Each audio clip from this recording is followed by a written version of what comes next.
Welcome to the IDP Plus Advice Show for Week 15. Today we're going to look back at Week 14 IDP snap counts, positional alignment, injuries, waiver impact, etc. I am your host, Ricky Rodriguez. You can find me at RickyRod66 on X. I am joined by Shawn Teague. Shawn can be found on X at Shawn8386. Shawn, why don't you flash a championship belt you would just show me before the show, man? Oh, this thing? This Yeah, this thing, yeah. this Yeah, awesome Sean's got so trophy. many of those and rings, it's like he could open his own jewelry store. Ah, But we're thrilled to be with you here on Tuesday, December 9th, to recap that Week 14, look at Week 15 and beyond as fantasy playoffs for just about everybody are now kicking into gear. I also did add some free agent waiver stuff that we'll talk about at the end of the show. As always, you can leave your comments and questions on YouTube, and Shawn and I will go out there and answer them. Unless it's getting too close to the weekend, then you might be out of luck and have to come to our Start Sit show, which happens every Sunday at 11 a.m. Eastern, 10 a.m. Central, including this coming Sunday. Always appreciate a thumbs up if you like it and subscribing to the channel. All right, there's a couple of things we might do a little bit different for some of the teams, not all. So I want to make sure everybody's aware. Where things are kind of similar week over week, we're going to go through them a little bit quicker or even skip them. For example, Greg Russo played roughly the same snap count, didn't really do anything. We're going to blow by him. Now, in some cases, we're going to call out a performance. Someone might have played a lot of snaps but didn't do anything. You're wondering, did they get hurt or did they not play? or if So they suck like Cody Barton. Or Brandon, exactly, like Cody Barton or Brandon Jones, who played 92% of the snaps and one tackle. So we'll hit on those as well. So anyway, so that's how it's going to kind of go a little bit different this week. And we're going to jump in with the Buffalo Bills since I've already run too long in the introduction. The Bills only played 60 snaps versus the Bengals. Joey Bosa was out. AJ Epinesa picked up the snaps and he was at 81%. He did get an interception, which bumped up his score. There is a chance that Joey Bosa returns this week, so you probably weren't chasing AJ Epinesa anyway, but just as an FYI. Matt Milano was out again. Shaq Thompson wore the green dot. There's a chance that, Terrell Bernard was out. My bad. So Shaq Thompson wore the green dot in his spot, and there's a chance that Terrell Bernard will be back this week. So we're going to watch the waiver reports for that, the injury reports for that. And of course, we'll talk about Shaq Thompson when we get to the waivers a little bit later. At the safety position, Jordan Poyer was 78%. He continues to do this rotation thing with Jordan Hancock. The week before, he was roughly 90%. We thought maybe the rotation was coming to an end, but it did not. Cole Bishop left the game in the fourth quarter with an injury, did not return. So we'll have to watch the injury reports for that as well. So right now it's Bishop, Poyer, Hancock, and Cam Lewis is the fourth safety right now. That is your Bills story, folks. Let's move on to the Dolphins. They only played 59 snaps versus the Jets. This was a blowout game. Several key starters left the game early. Now, as a related tangent, if Brady Cook is the quarterback for the New York Jets coming up this week, whatever team is playing the Jets, you're going to want to look to play them, particularly your front four. But they may not play. This Jets might not play a lot of snaps on offense, which means the team defense might not play as much. So just kind of keep that in mind as well. That could impact your top linebackers and safeties more than maybe the front four. Okay, so as an example of what I was just describing, Zach Zeeler, who had one sack all year, had 2.5 sacks in this game. So are we chasing Zeeler, Shawn T, based on this one game? We should not. We should not. Unless you're in a DT only league like I am and have been starting him all year long. All right. And so because this was a blowout, and as I mentioned, there could be, some good news and bad news. The Jets, you can get some big plays, but in this case, Jordan Brooks only played 73% of the snaps. Terrell Dodson only played 66%. He left with a hamstring injury. I've seen mixed reports, and I didn't get a chance to review this. Saw one report that he came back for a couple of snaps and then exited because of the blowout. Saw another report that he didn't come back into the game. Shawn, what have you heard? I've just seen that he left with the injury, and because they were ahead, there was no need to put him back in. They started resting starters early anyway. That's why we see KJ Britt come in and Willie Gay, some of the other guys. Right. So KJ Britt, unless Sean disagrees with me, would be the person to pick up if Tyrell Dodson is out. Correct, Sean? Yeah, that's who it was the last time Dodson missed with like a concussion or something. I think he missed one game earlier this year. It was Britt that got the start. Okay. Minka Fitzpatrick, similar to Jordan Brooks, they came out at the same time. Both played 73%. Ashton Davis did stay on the field the whole time. He played 98% of the snaps. So your two safeties right now are really Davis and Fitzpatrick. Melifonwu was third. Dante Trader distant fourth. Minka Fitzpatrick continues to get those slot snaps as an FYI. Now the Patriots, let's move to the Patriots now. And by the way, Sean is recording the timestamps for everybody because everybody wants that. The big thing that we need to watch coming out of the bye is Robert Spillane only played 70% of the snaps before the bye week, and there is no injuries reported. Sean, I know you wanted to touch on Spillane a little bit. So there is something going on. There was I believe it's Evan Lazar. I guess it covers the Patriots, and because it was a bye week, they did like a special little bonus practice starting yesterday.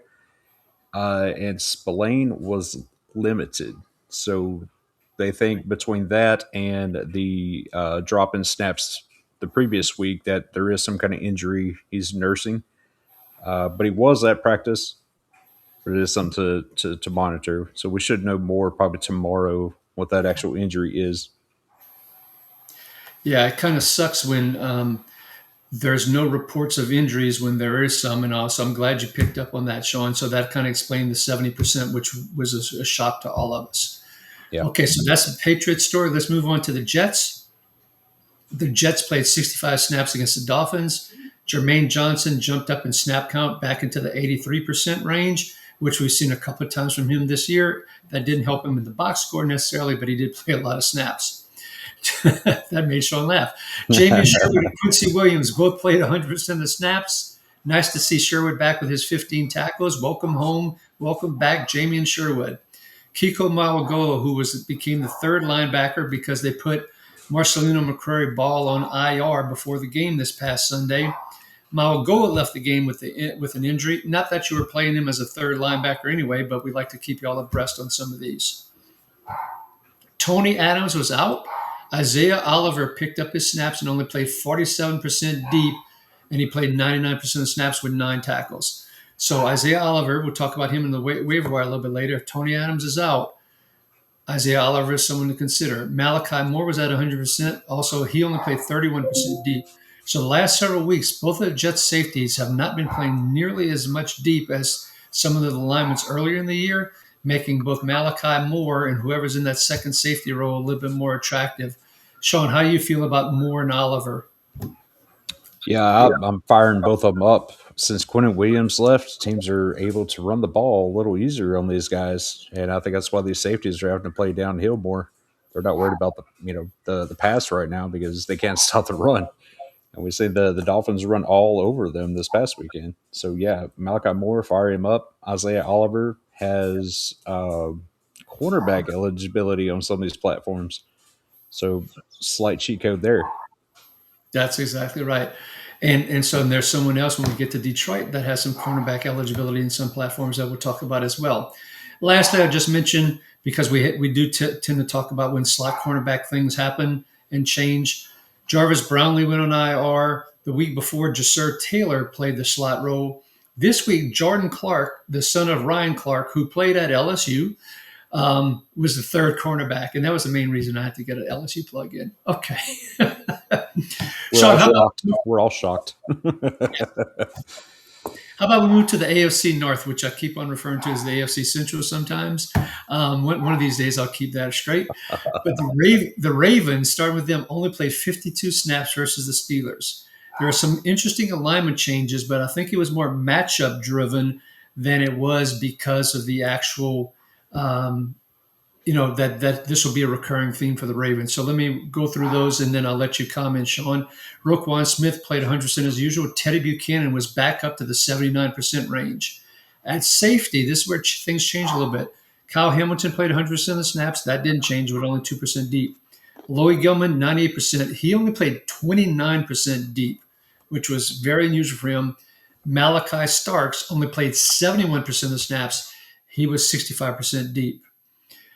They played very little three cornerbacks. So as a result, Marlon Humphrey, who had that big game the week before, he was only in the slot for 22% of the snaps and in the box 6%. Shawn, you want to talk about this Ravens matchup against the Steelers and how that probably impacted the alignment?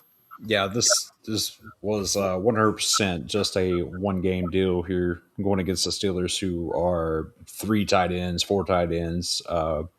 They're not throwing the ball down the field very much, if at all. So run heavy team.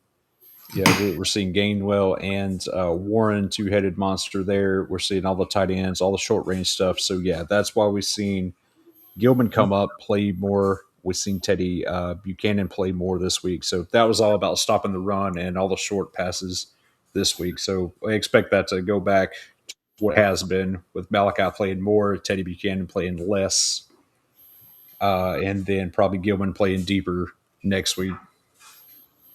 Yeah. And what's interesting is I think it was because of that alignment that the Steelers finally said, okay, we got to try and throw deep in that. And the Ravens really didn't adjust during the game. That's why DK Metcalf had such a big game, because they were playing so close. And Aaron Rodgers says, okay, you're going to force me to do this. One more time. Yeah. Yeah. Draymond Jones, Mike Green, Travis Jones, all those guys played about the same amount of snaps. All right, let's move to the Cincinnati Bengals, Shawn. And they played 64 snaps versus the Bills.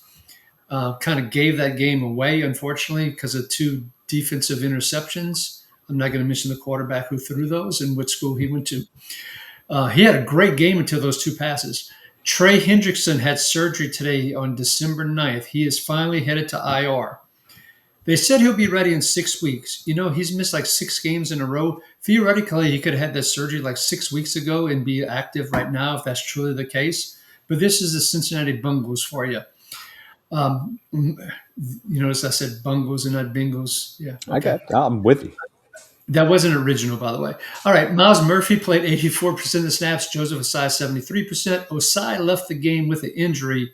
Cedric Johnson, not Cam Sample, was the third defensive end in terms of snap count, with 31%. But we're not going to be picking up Cedric Johnson if Joseph Osai does not play. And as we've talked about in the past, Miles Murphy is nothing but a volume-based defensive end / edge player for you. Carter was, as usual, 100%. Demetrius Knight, 71%. At safety, Jordan Battle, only 36% deep. Geno Stone, only 39% deep. Once again, that was probably a combination of matchup and weather. We're seeing that teams are just not worried about the Bills beating them deep, Shawn.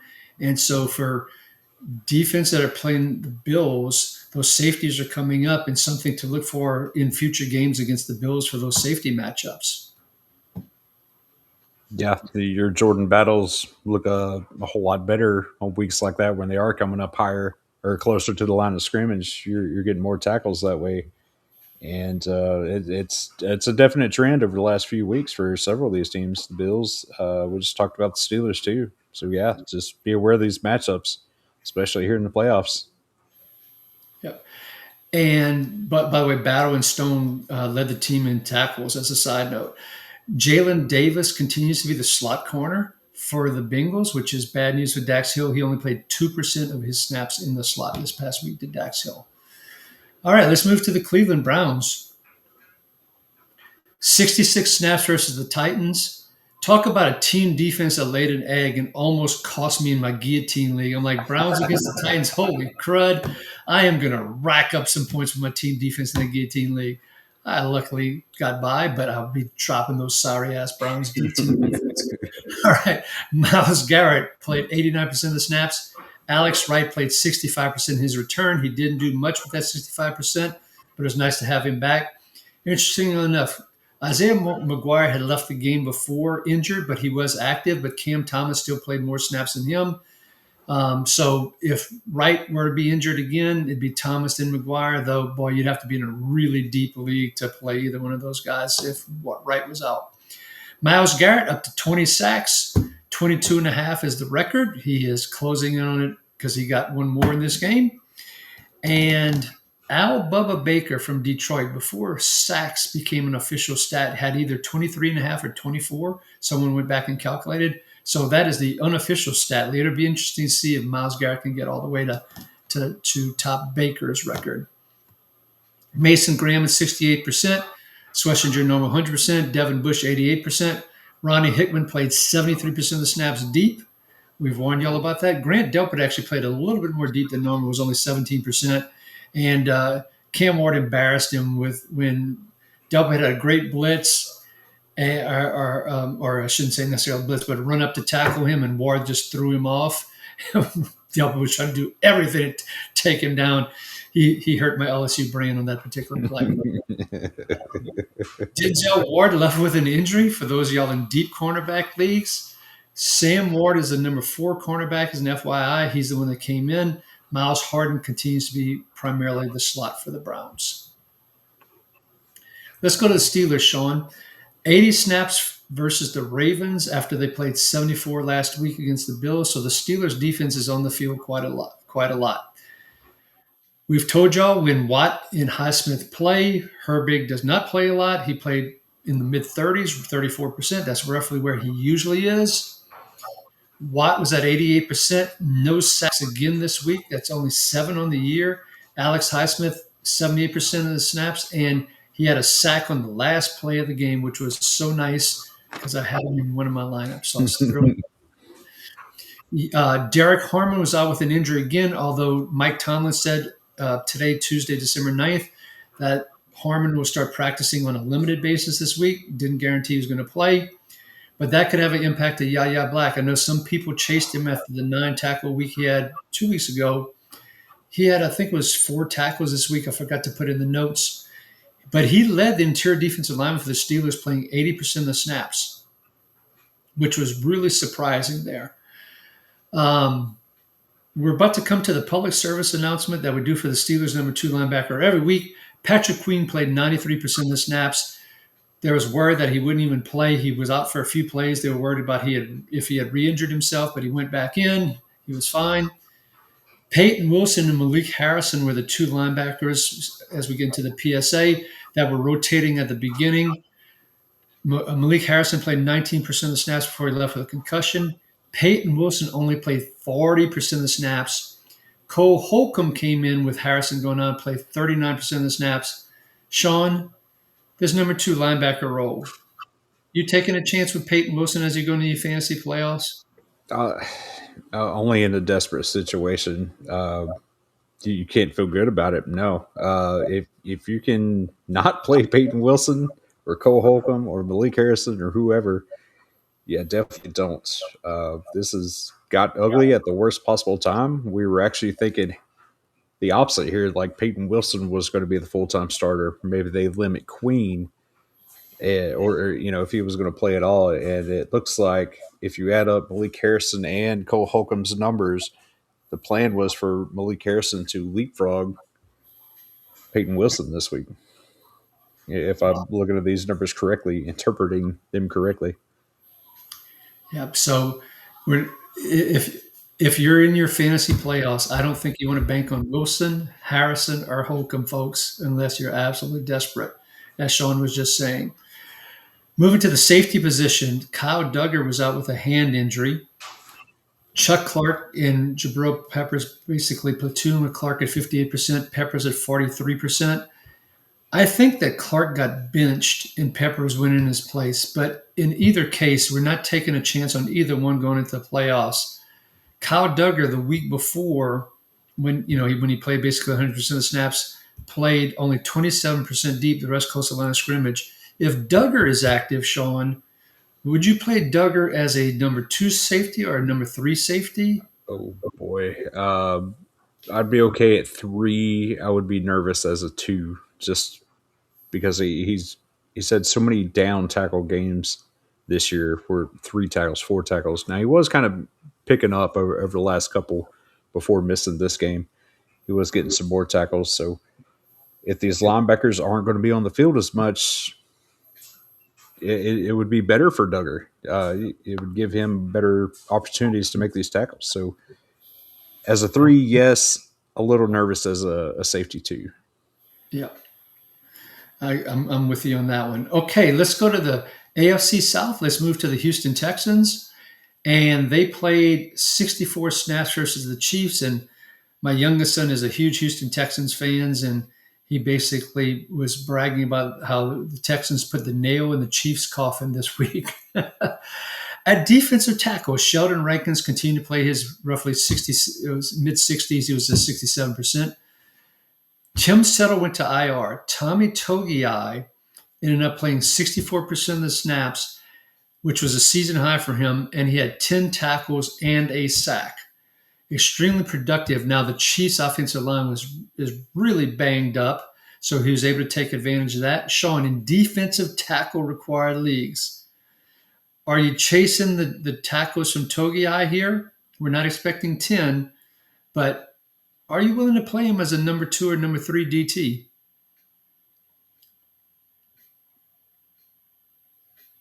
Uh-oh, lost your voice. What about now? Am Got I you back. back? All right. Got you back. Yeah. As a DT3 is probably one of the craziest things I've ever heard. Most leagues are one DT deep, maybe two, but I'm not picking him up and playing him unless there's absolutely nothing out there and I lost both my starters somehow. No, I'm not chasing that. All right. We're not chasing Tommy Togiai, folks. He's on the waiver list, but he's a little bit further down, just an FYI, as we get to that a little later. Aziz Al-Shaair plays normal 100%, but Henry To'oTo'o played 100% of the snaps. Now, we've been doing this public service announcement about the number 2 linebacker role. Shawn, that's the second week in a row here. Well, actually, third week in a row. He's played roughly about 85% the past couple of weeks and now 100%. EJ Speed was all the way down to 30%. It's playoff time. Are you going to put To'oTo'o in the lineup as a linebacker 3 or linebacker 4? If I have to, yes. I'm not excited about it because the moment I put my guard down, they're gonna give it to EJ Speed. Uh, Totoa has been decent when he is in there. He has a decent tackle floor. Yeah, as a linebacker four, I'd be okay starting him. Not excited about it To'oTo'o, at all. To'oTo'o, Peyton Wilson. Right now, Totoa. Yep. All right. So then going to the defensive secondary, Jalen Petrie played his typical 100%, only played 13% deep. When they went to 5 defensive backs, Miles Bryant was the one that came in. Of course, Jalen Reed went to IR. MJ Stewart went to IR. Um, yeah, lots of injuries back there. So Miles Bryant came in. When he came in, he played 64% of the snaps and 44% deep, allowing Jalen Petrie to go and stay close to the line of scrimmage where we love Jalen Petrie to be. Let's move to the Indianapolis Colts, Shawn, with 64 snaps versus the Jaguars. Now, this was a blowout game, but the Colts didn't pull their starters as, you'll see what the Jaguars did when we get to them a little bit later. As we predicted last week, Laiatu Latu, his snap count came down with the return from the injuries of Ebicon and Taekwon Lewis and so forth, although Lewis was out. But listen to this. Latu is 66%. Kwity Paye, we talked about him coming down. He was at 55%. Samson Epicon was all the way up to 48%. JT Tuimoloau from Ohio State, that's the closest I've come to getting it almost correct in terms of saying his name. He played 41%. Now, a little bit late in the game, and like the final drive or so, we did see a little bit more of those last two versus Latu and Paye. But still, the 80-something% that we saw from Latu in a few games, we knew that wasn't going to last as these other guys came back from injury, which is going to impact his IDP stats. But Shawn, we're still going to play Latu and not play Paye, correct? Yeah, we can't trust Pay at all. Latu has been boosted a bit by some of the big plays, interceptions, some of the sacks, fumbles, whatever. So there is that risk, but yeah, if you're starting anybody, it's Latu for sure. Yeah. Now, Adetomowa Adebawore played 56% of the snaps at defensive tackle, which tied Grover Stewart. He's been playing the DeForest Buckner role. He's had some success and had a sack basically or half a sack in just about every game until this one. So in your deeper leagues, once again, very deep leagues, just someone to keep in mind. Jalen Carley's finally got activated from the IR, but after the 21-day window was almost closed, as we've been talking about, and we talked about it on the Start Sit show, which remember, every Sunday morning, 11 a.m. Eastern, 10 a.m. Central. Let us help you through the fantasy playoffs. Got to get that plug in. We talked about the fact that we didn't expect Jalen Carley's to have much of a role because of Jermaine Pratt's previous ties to Lou Anarumo, the defense coordinator, plus the stats he was putting up, and that's how it worked out. With Franklin at 100%, Pratt at 92%, Jalen Carley's played a whopping 3% of the snaps. So if you're holding Carley's, I already saw in one league, our Kings Classic League, Carley's got dropped today. So even before waivers run tomorrow. So we can let go of Carley's, right, Shawn? We're not holding out hope. Oh, I'll let go of him a long time ago. I Yeah, know some people were able to stash him on an injured reserve spot, but now sure. there's no point in holding him in the injured reserve spot for sure. Yeah, Or on there's no value there at all right now. It would take an injury for him to even come close to being relevant. Now, for those in cornerback leagues, Charvarius Ward, boy, he had another concussion left late in the game. This is his third one this year. With the coach situation, I find it hard that he'll come back. Jalen Jones and Mekhi Blackman kind of alternate on the other side at 77%, 33% respectively. Kenny Moore is pretty much becoming just a slot only cornerback. Will that change because of Gardner's injury and Ward's injury? Maybe, but I don't think you can trust Kenny Moore at 70% of the snaps, even though 93% of those 70% were in the slot. All righty. Shawn, we'll go to the Jags. Blowout game, as I mentioned, they played 70 snaps on defense. Josh Hines Allen's typical 67%, but where I wanted to go is Travon Walker was up to 54%, coming back from that knee injury after the wrist injury. They kind of eased him in last week, picked it up a little bit more this week, but because of the blowout, they kind of cut it off. I expect him to be in a full workload this coming week. He's starting to make more tackles and be more productive for his time on the field. Shawn, how are we feeling about Travon Walker right now? I'm excited to have him back, and with the way Hans Allen's been playing too, this defense is a little scarier than it looked a month ago. I would agree with that.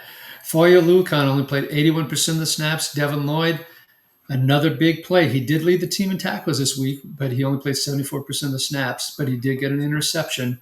So he continues to make those plays, and in the top, he's near the top of the interception food chain in the NFL this year. Dennis Gardeck, as we warned you a few weeks ago, all the way down to 31%. Hopefully you didn't chase that really good game he had a few weeks back. Eric Murray returned from IR, returned to the starting lineup. He and Antonio Johnson both only played 81% of the snaps because of the blowout. Andrew Wingard, who was starting with Antonio Johnson while Murray was out, and remember, it was Murray and Wingard that were starting. Johnson moved into the lineup when Murray went to IR. So with no Wingard, Murray went right in next to Antonio Johnson.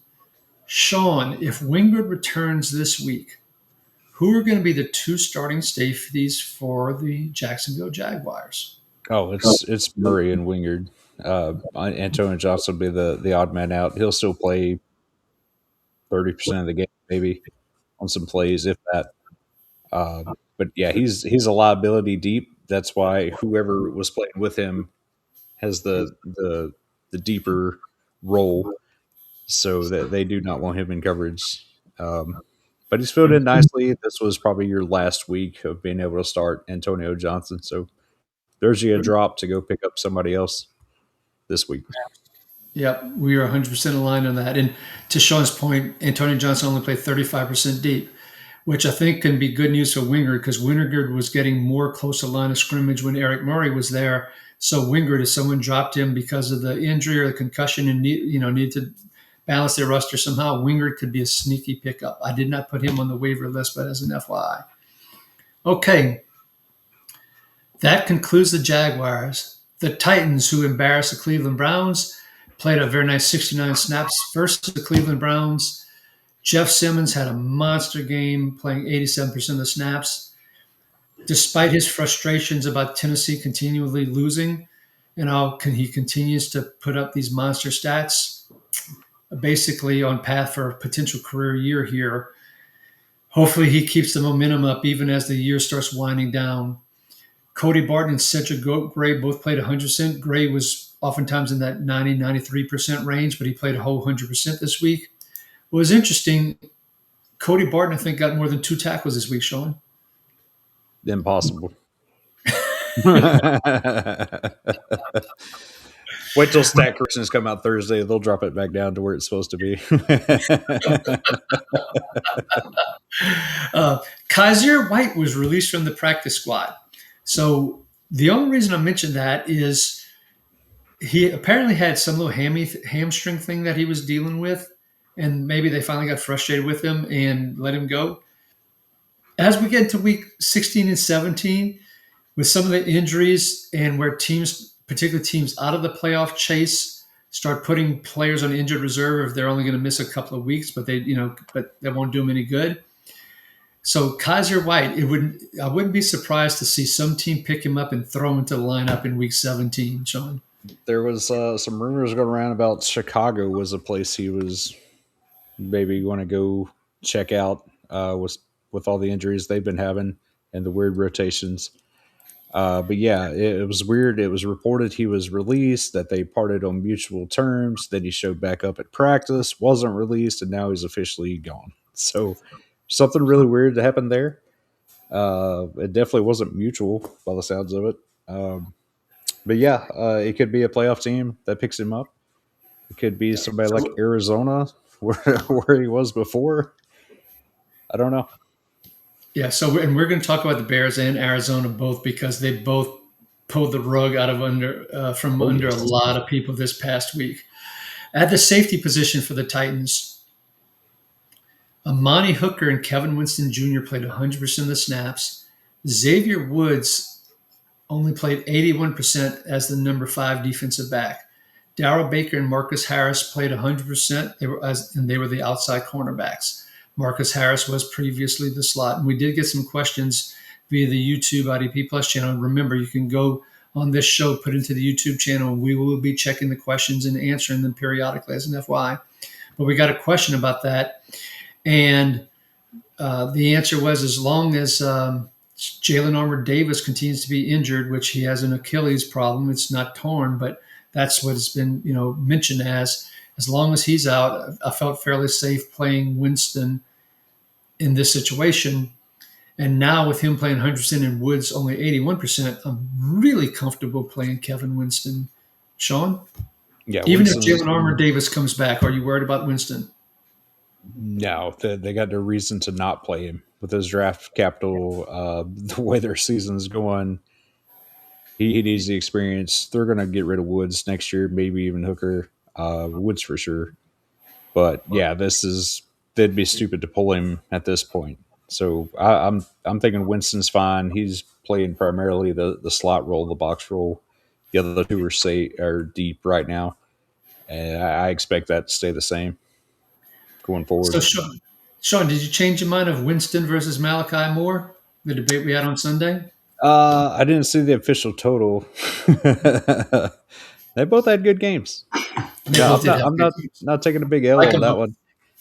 My favorite call was DeMarco Jackson to the moon. Yeah. Okay. That was in jest. Yeah, I know that was a sarcastic comment that you're now kind of changing the tone. Yeah, that was a premonition. All right, let's move to the Broncos in the AFC West, Shawn, who only had to play 51 snaps versus the Raiders. That is the thing with the Raiders. When we talked about it on one of the teams earlier, I believe it was the Jets we were talking about, where if your front four, if early in the game, boy, they can get those sacks or big plays or whatever, fantastic. But there's a risk with the Raiders offense being so bad that some of your key players, particularly your linebackers, some of your safeties might not get enough playing time. Now, let's talk about what did happen for Denver on these 51 snaps. And as a reminder, 65 snaps is about a normal gain. 51 would basically be a tidbit more than 3/4. Hard to rack up stats when you're playing only 3/4 of a game. And that's even if you don't, and that's assuming 100% if you don't play 100%, as in the case where your edge players don't, your defensive tackles don't, etc. So Jonathan Cooper and Nick Bonito only played 61% of the snaps, a little bit less than normal. Zach Allen was at 71%. All the other four interior defensive linemen played under 48%. Alex Singleton, 98%. Dre Greenlaw, only 59%. One of my biggest disappointments and bad calls this year. Justin Stern had played 20% after basically, I think he played 2 snaps the week before when Singleton returned. So part of that maybe was blowout oriented, not sure, but Dre Greenlaw, very disappointing. Hufanga was at 94%. Brandon Jones, as I talked about in the opening, did play 92% of the snaps. You wouldn't have believed it because he only got one freaking tackle.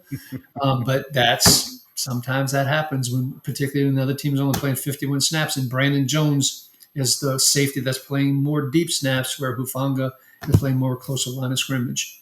Jaquan McMillan played 69% of the snaps, 86% of those in the slot. Shawn, Dre Greenlaw.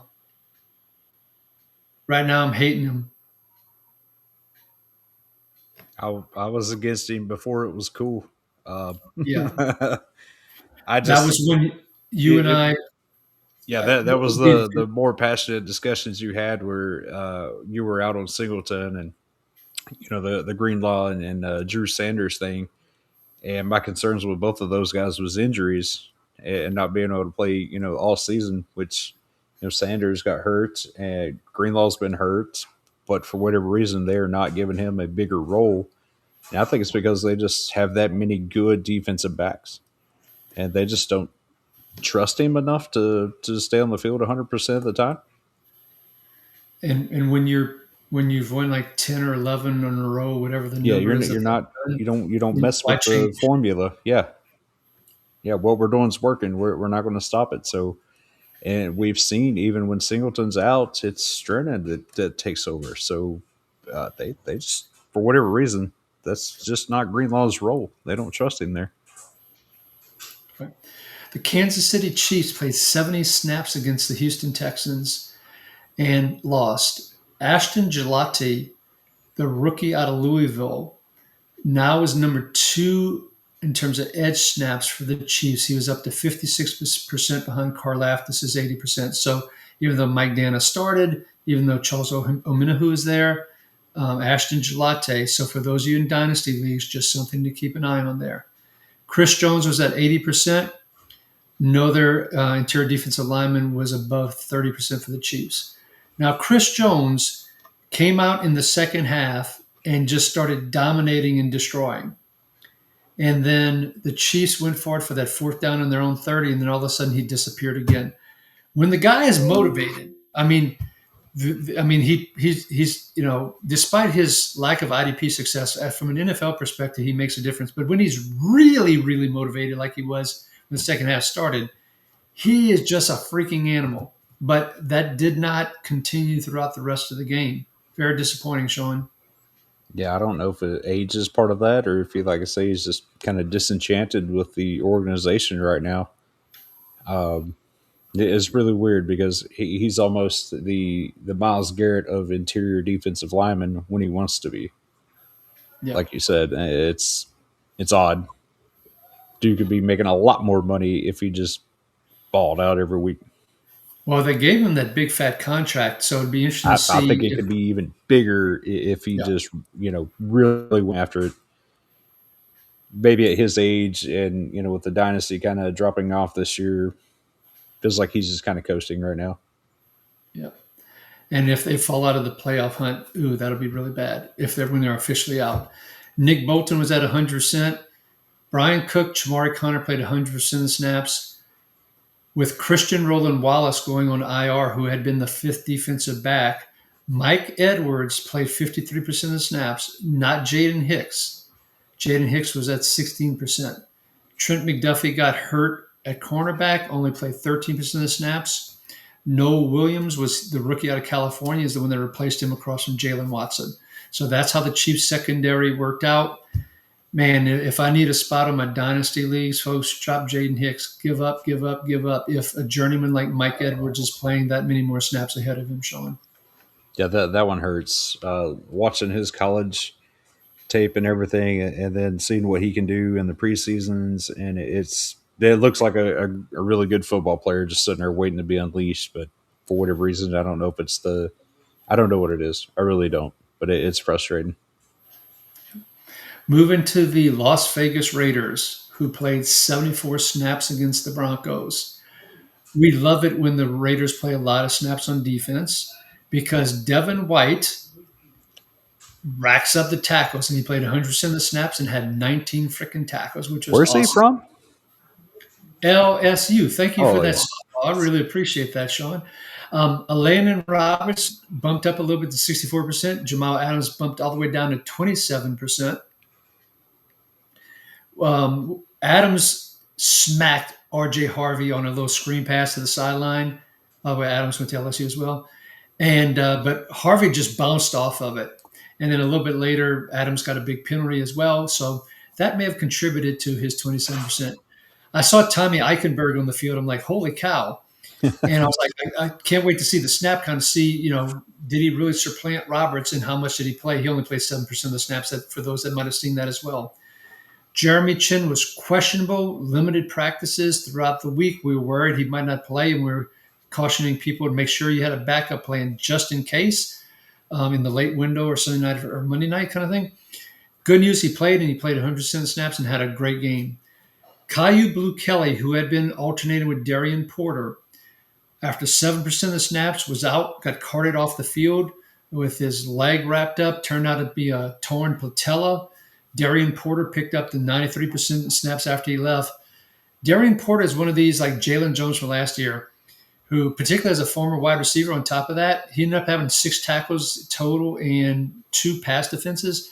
I think Porter is going to get targeted a lot. And if they're going to be on the field that much, Porter is a sneaky quarterback play for the rest of the year. You agree, Shawn? Yeah, he's one of my top pickups at cornerback. For this coming week? Yeah. Well, Yep. maybe even the rest of the season. Just Yep.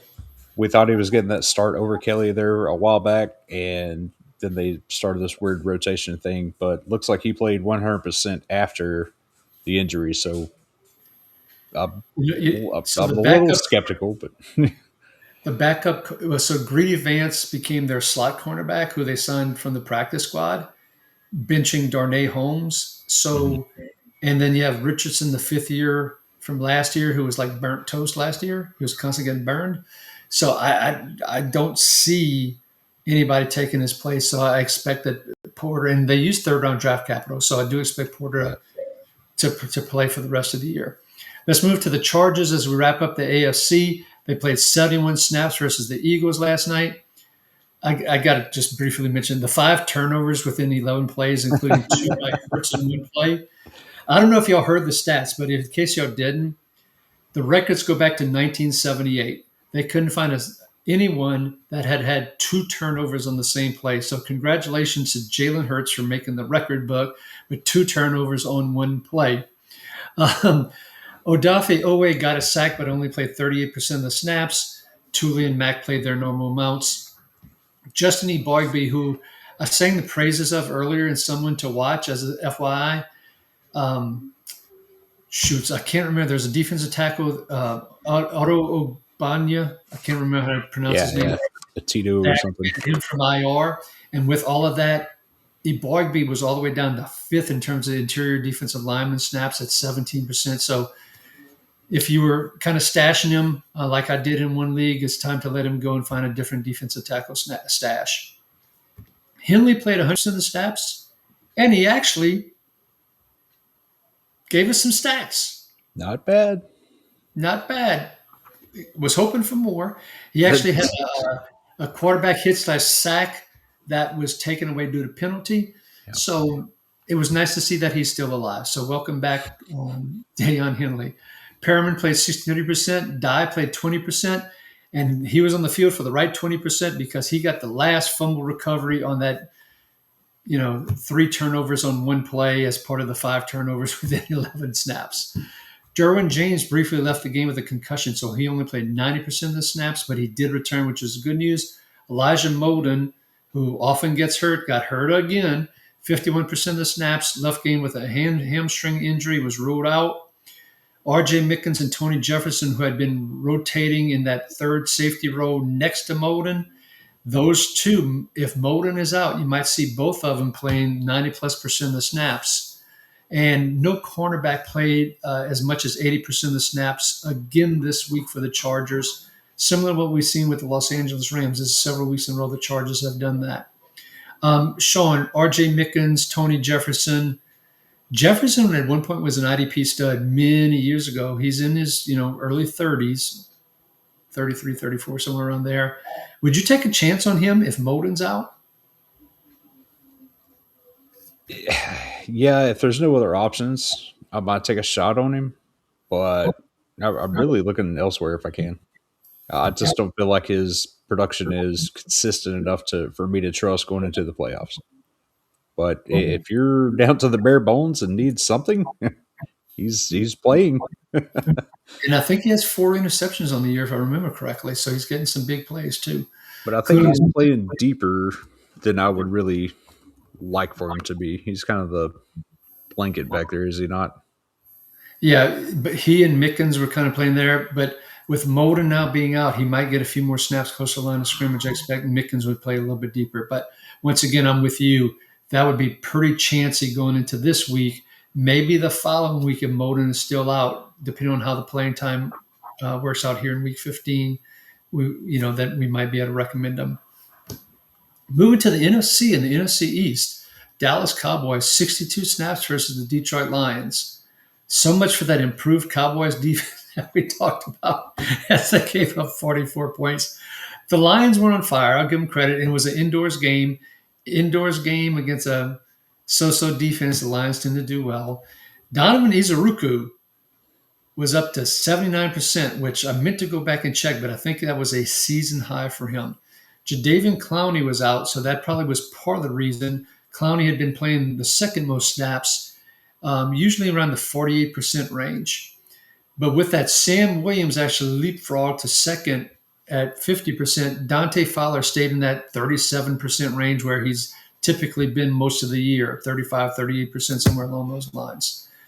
If hopefully Clowney will be back this week and he picks up from that, I believe it was 2 sacks that he had the game before. At the linebacker position, which I know a lot of people were interested in to hear, is bad news at one of the linebacker spots as Kenneth Murray and Logan Wilson continue their rotation with Murray at 58%, Logan Wilson at 42%. DeMarvion Overshown up to 76%, a season high for him. And I thought he'd get up to 80%. I was off by 4% this week. But I expect that to continue to climb. Shamar James all the way down to 10%. Maris Lufau eked up a little bit to 15%. Overshown's the only one playing right now, right, Shawn? Yeah, and even then, it's going to have to be in some deeper leagues. I'm not trusting him in shallow leagues. We haven't seen the big plays yet that we were seeing from him last year before his injury. So he's probably a number 3 deeper linebacker in a deeper league. Yeah, deeper league, low end 3. Yeah. Yeah. I'm not starting with confidence anything higher, any shallow leagues at all. But yeah, deeper leagues, you can throw him out there. Yeah. Quentin Williams, 71%. Kenny Clark, actually a little bit more than Osa Digazua this week at 61%. Osa was at 57%. At safety, Malik Hooker, surprise, he's hurt again. Played 61% of the snaps and went out. Marquise Bell replaced him. At the cornerback position, Deron Bland, 100%. The rookie, Siobhan Revel, talked about him last week. Hopefully you caught that in the show last week, was at 100%. Reddy Stewart played 55% of the snaps. He was the primary slot cornerback. Trayvon Diggs, expect him to come back this week. When that happens, expect Diggs and Bland to start on the outside. Bland to move into the slot in 3 wides, with Revel being your third cornerback and Stewart going to the bench. Do you disagree with that, Shawn? No, I think that's similar to what they were doing at the beginning of the year. What few games they were both Bland and Diggs were together in. He was starting outside, kicking inside for that third corner to take over. I would expect them to go back to that. Okay. The Giants were on bye this past week, but some interesting news today. Darius Muasau was designated to return from the injured reserve list. Now, theoretically, they have 21 days to do it, but it's not like he's coming back from a torn ACL or anything along those lines. My expectation is that he will be activated for the game this Sunday. And if that happens, bye bye Demetrius Flanagan Fowles, bye bye Zaire Barnes, Musa will move in next to Okereke. Shawn, do you agree with that? And Yeah, that's question one. And that question two is if it happens that they don't activate Muasau, is it Flanagan Fowles or is it Zaire Barnes?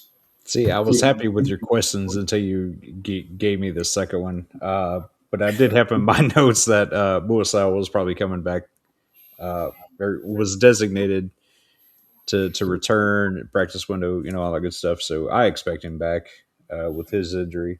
But if he doesn't, I'm going to have to watch the practice reports. I don't know where Flanagan Fowles is with his injury. If he's healthy, I assume he takes his spot back, and Barnes goes back to the bench.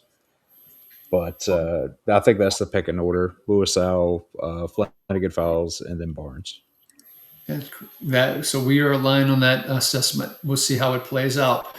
Tyler Newman and Dane Belton, as a reminder, folks, rotated the last game before the bye, which was very surprising. As a reminder, Newman played 71%. Belton also played 71%. Um, Now, Newman didn't play very much deep because Jevon Holland was playing that deep role, but it's hard to trust Newman or Belton right now, particularly. And I think it was because Newman was coming back from injury, but part of the thing, Belton was earning the additional playing time. Shawn, do you disagree with that, or you just think it was just because of Newman coming back from injury that's why they rotated some? He's played just about every game with a pretty solid role, and he plays up near the line. So part of it could have been the with all the injuries at that second linebacker spot that he was kind of filling in that role as well. He's kind of a do everything guy right now for this defense. Wherever they need that extra body, he's in there, and he's putting up tackles every week. Hard to ignore. So I think he has earned a spot on this team. That no matter what happens here, he's gonna take a chunk out of everybody else at safety and the second linebacker spot. He's eating into them to where they're almost all unplayable. Which is sad. Yeah, We I had like high them when hopes they're for playable. Newman this year. Yeah. Yeah, we both did. And also, I'm not going to let you fall on the sword by yourself because I did as well. Let's go ahead and move to the Philadelphia Eagles, Shawn. They played 74 snaps against the Chargers. Of course, that game went into overtime. I forgot to mention that earlier when we talked about the Chargers that their game went to overtime. They had 7 sacks against that woeful Chargers offensive line. The lesson, if you've got defensive linemen, edge rushers going against that Chargers offensive line, I think you want to consider playing those guys. Jalen Phillips played 80% of the snaps. Nolan Smith, 60%.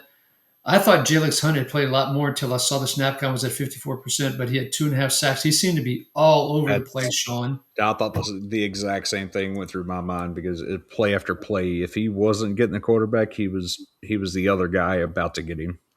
He was all over Herbert. Yeah. Now, a defensive tackle, Jalen Carter's out. He had surgery on both shoulders, but interestingly enough, they did not put him on IR. But that doesn't sound like you're going to come back within a week or two from that. So Moro Ojimo was up to 77%. Jordan Davis was 61%.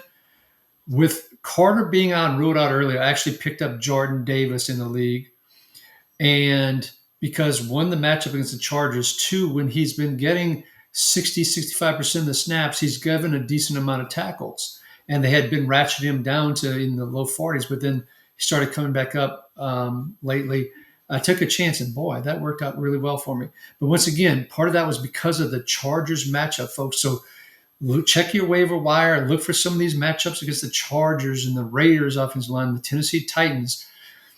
You could be blessed with the results if you pick the right ones there. Zach Bowen played 100% of the snaps, and Kobe Dean 88%. Jahad Campbell actually got 12% of the snaps after getting none the week before. We're still not picking him up, but I think they felt like we got to still get this guy a few snaps to continue to develop him and so forth. So that's how it worked out. But N'Kobe Dean, man, Shawn, he's looked like a beast out there, and 4 sacks in his last 5 games. Yeah, they're blitzing him, and he's looking really good. And again, this was against the Chargers, but like say that's 4 and 5 games. That's a trend. It's not just the Chargers suck or the O line sucks. This is how they're wanting to deploy him. And now with Jalen Phillips there, Nolan Smith coming back, now you got some legitimate pass rushers on the edge. So now they can blitz more with Bond, Dean, and they're all hitting home right now. It's wild that this defense looked that dominant last night and lost. Yeah. Herbert, I believe, completed less than 50% of his passes. Yeah, but I guess that's what happens when you have 5 turnovers on offense, Right. which is what the Eagles had. It's insane the Chargers walked out of that game with a win, and it's really crazy Herbert could walk at all. That is true. Don't disagree with you there. Um, as we talked about last Tuesday, Marcus Epps had been designated return from IR. He did get activated, and as we warned last Tuesday, he did end up starting over Sidney Brown. Now, both he and Blankenship played over 70% deep. The week before, we saw Blankenship play a lot closer to line of scrimmage, but we did talk about the fact that was matchup and the Bears were running all over them and they were trying to do something to help stop the run. Things returned back to normal this week. Cooper DeJean, 100% of the snaps. He played 18% of those out wide and then moved into the inside, where we love him, on the other 82% of the snaps. Adoree Jackson was the number 3 cornerback for the Eagles. And he actually looked much better than he had been looking, as a side note. Let's move to the Washington Commanders, Shawn. They played 64 snaps versus the Vikings. Bobby Wagner, 16 tackles. He can't cover anymore, but he can certainly still tackle. He and Luvu both played 100% of the snaps. Luvu continues to get some of that edge play that we've been talking about for several weeks, which makes him borderline unplayable in a lot of leagues. Jordan McGee was up to 55% of these snaps. Will Harris, after being eased in the week before, was up to 100%. Thank goodness he got a sack and hopefully had big play scoring, because otherwise he didn't do a whole lot more than that. But I do expect that role to continue at 100%. I'm going to get Shawn's opinion in a second after I go through Quan Martin playing 89% and Jeremy Reeves all the way down to 17%. Will Harris, Shawn, he's just a guy, right? He's the Cody Barton at safety. He sucks. He doesn't get any stats, but he plays enough that if you just got to have somebody out there, might do worse. Number 4 safety. Yeah, sure. 5, 4.5. He's a 4.5. Okay, we'll give him 4.5. Yeah, he's not going to get you more than just a handful of tackles, an occasional big play, but there are safer floors out there on the waiver wire. I'm almost certain. Yep. Mike Sanders still played 100% on the outside. Basically, didn't play anything on the inside. Jonathan Jones left with an injury. Antonio Hamilton came in his spot. Noah Igbenamine. I can do that one at least. Igbenamine. He played 45% of the snaps. He was their slot cornerback. With all the injuries at cornerback, to the Trey Amoses, to the Marcus Lattimores, Sanders still is going to be staying on the outside for the rest of the year. We're going to move to the NFC North Central, whichever one it is. And we're going to talk about the Chicago Bears. And the Chicago Bears really screwed with us this week. First, they only played 53 snaps against the Packers, so their defensive snap count was low. That was after playing only 54 snaps versus the Eagles the week before. Their running game on offense is resulting in a lot of time of possession with their offense and a lot more snaps with their offense, which means their defense isn't on the field as much. So something to keep in mind for the Bears defenders as we get into the playoffs here. Now, TJ Edwards and Noah Sewell returned from being injured. Tremaine Edmonds still in IR. If you go back before they were hurt, Noah Sewell was wearing the green dot. TJ Edwards is playing the will position. They're both basically playing 100% of the snaps. So with them both active, Shawn, of course that's what's going to happen, right? DeMarco Jackson to the moon, like I said. The former Saint, who Dennis Allen knew from his days with the Saints, who got picked up right after the cuts to the 53-man roster. I guess Dennis Allen, and knowing DeMarco Jackson all those years with the Saints, and look, Noah Sewell was, a fifth-round pick, so we got to keep things in perspective. But shockingly, DeMarco Jackson wore the green dot, played 100% of the snaps. The only one that played 100% of the snaps. TJ Edwards only played 62% of the snaps. Amen Ogbongbemiga played 23%. Noah Sewell played 2%, which I believe was just one snap, basically. So going back to TJ Edwards first, Shawn, was he being eased back in? Was this a matchup thing against the Packers? Are you willing to play him here in week 15? Oh, I do not feel comfortable about any of these guys at the moment. It could be the case he was being eased back in because he has missed. This is what his third injury, I think, this year, where he's been in and out of the lineup. It was a strange call. None of us seen it coming. With his familiarity with the system and everything, Jackson might be the safest guy right now. I really don't want to take that chance going into the playoffs to start any of these guys unless I'm in a really deep league where I'm looking at LB 5, 4. Then I'll put one in there. But outside of that, shallow leagues, I can't start any of these guys. Exactly. It would take some big cojones to play any of these guys as a number 1, 2, 3 linebacker, even maybe a 4. Probably 4. Maybe Yeah, you take a chance. 4 would be okay because more than likely you've already got some pretty consistent guys in there. But to be your number 1 guy, no. Even a 2, you take your shot on Edwards. I don't know what's going to happen this week. This was a total shock. If all these guys were on the waiver wire and you could pick up one and you needed to play one, which one are you going with? I'm probably still going with Edwards. I'm not comfortable with it. I know we talked about this on Sunday. Edwards or Sewell. I said Edwards. You thought Sewell was the guy, but there's no way either one of us are confident. Right. So the messages, and particularly with the low snap counts, I was just talking about earlier, on top of that question mark, Yeah. Hard to play any of these Bears linebackers. Let's move to the secondary for the Bears real quick. Another week, another Kyler Gordon injury. He was hurt in the pregame. He got hurt. Okay. That's twice he's done that. Yeah. And I am, because of the Dennis Allen system and how it projected him to be a top 5 cornerback this year, it is just gotta let it go, man. I just the hate right now for Kyler Gordon. Okay. The good news though is Chauncey Gardner-Johnson doesn't have a challenge. You don't have to worry about Gordon stepping in for him. Chauncey Gardner-Johnson played 100% of the snaps. Jalen Johnson, who returned from injury, eased in the week before, left this game with an injury again. Tyreek Stevenson was inactive with an injury. And with Gordon out, Nick McLeod ended up being the cornerback opposite Nishan Wright to wrap up the game. I'm done with the Bears, man. Let's move on to the Lions. I don't want to talk about them anymore. They frustrated the hell out of me. Okay, the Lions played a whopping 82 snaps versus the Cowboys. Hutch was at his 90+%. He was at 94%.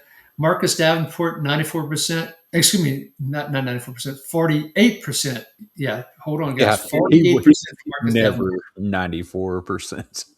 Yeah. At least he didn't get hurt yet. Again, let me rephrase that. Yeah, so I'll give him that. Al-Qadim Muhammad had 3 sacks on his 46% of the snaps. I took a chance on Al-Qadim Muhammad one week because I was desperate with injuries. I got a sack that one week. I certainly didn't play him, and I doubt anybody else did.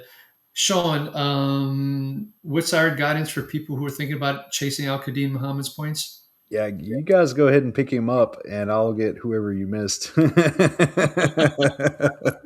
Uh, that's what he's done his entire career. He's always been a lower snap guy where 8 games he'll do nothing and then boom, big game, maybe a small game afterwards and disappears. So you can't trust him. It was cool if you started him. You should be on the show with RB. Congratulations if you did. Yeah, yeah, you can have my spot, but there's no way you thought he was getting 3 sacks. Exactly right. I don't think he did going into the game think he'd get 3 sacks. no, no.